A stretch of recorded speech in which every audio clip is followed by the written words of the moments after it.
whatever treatment I need, regardless of who pays for it. Really? You don't think sometimes people make the decision of whether or not they could pay rent or deal with pain? All right, so initially, when you asked about limits, I advised that I'm not at liberty to disclose the limits. That includes indicating whether or not it's a minimum limits policy. I have the claim pulled up here. How can I help you, Dustin? Yes, I wanted to give you an update on our client. Initially went to the hospital. She started treating with a chiropractor. She's had a couple MRIs. She has a orthopedic treatment that she's been going through. And she was also just recommended by a TBI doctor to receive a DTI brain scan. We are, around $30,000 plus in medical bills already. We're a bit concerned that your policy may not be able to support her treatment. Can you shed any light into that for us? We're not at liberty to disclose our limits. Are you able to tell me if it's minimum or not, the policy? All right, so initially, when you asked about limits, I advised that I'm not at liberty to disclose the limits. That includes indicating whether or not it's a minimum limits policy. Okay. So you just want our client to kind of blindly go forward with medical treatment that you may not pay for? If I'm hurt, I'm going to get whatever treatment I need, regardless of who pays for it. Really? You don't think sometimes people make the decision of whether or not they could pay rent or deal with pain?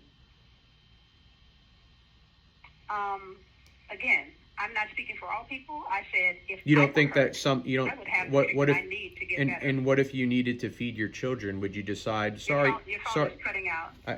what if you needed to feed your children? Would you just say sorry kids, you can't eat because I have to get more medical treatment? Again, if I'm hurt, I'm going to seek the treatment I need in order to get better. Even if that means that money is going to go towards treatment instead of paying rent, paying your car bill. We're working with hypotheticals. That's the hypothetical. Well, these are very real. These are, Sharonda, you know that these are very real.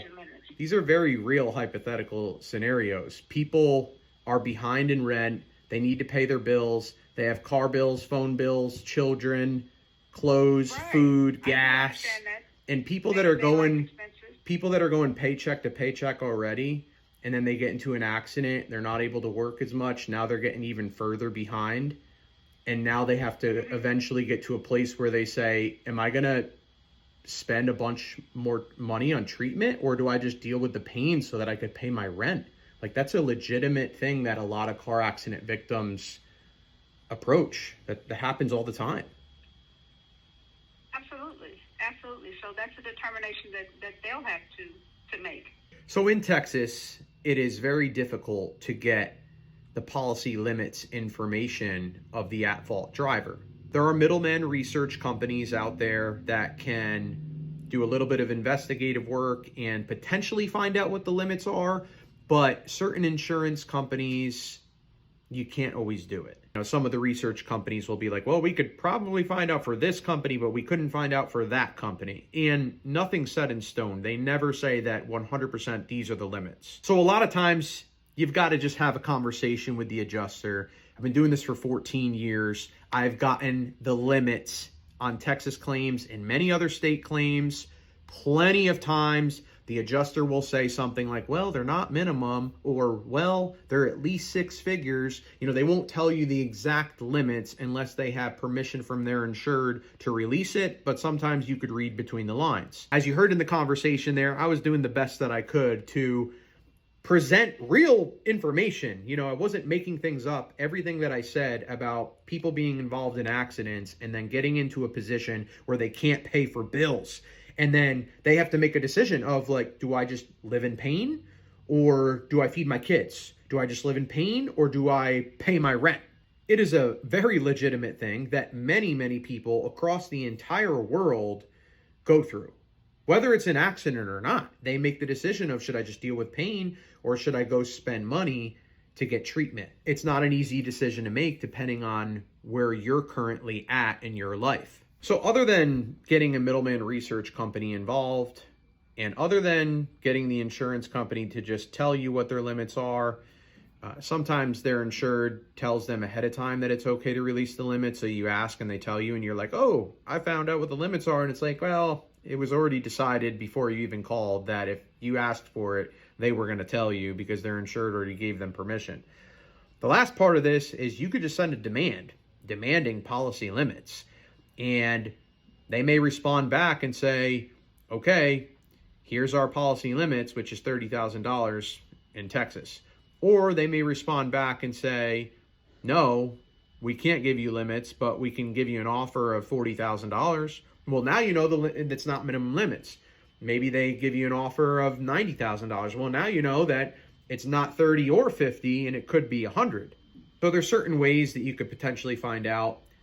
Honestly, I think that you should have to disclose it as long as there's enough medical treatment or bills shown. I think that you should have to show it. And some states are like that. They have to release that within 30 days, or they have to release it if you could show them enough reason why.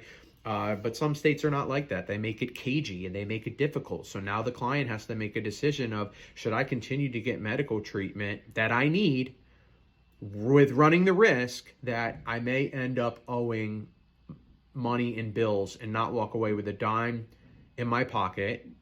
And that's not good because I haven't been to work and I have bills to catch up on. I was hoping I'd get a settlement here to catch up on these bills as I haven't been able to work. I mean, it's a whole cluster of variables colliding in one. So, that's another good reason why you should have a good law firm, especially if you're in a state where they don't have to disclose limits, because that law firm will really find the sweet spot of trying to navigate this for you, of getting those limits, setting the demands at the right time and helping you navigate what type of treatment that you will get. They could go back to those medical providers ahead of time and say, how much would you be willing to reduce these bills?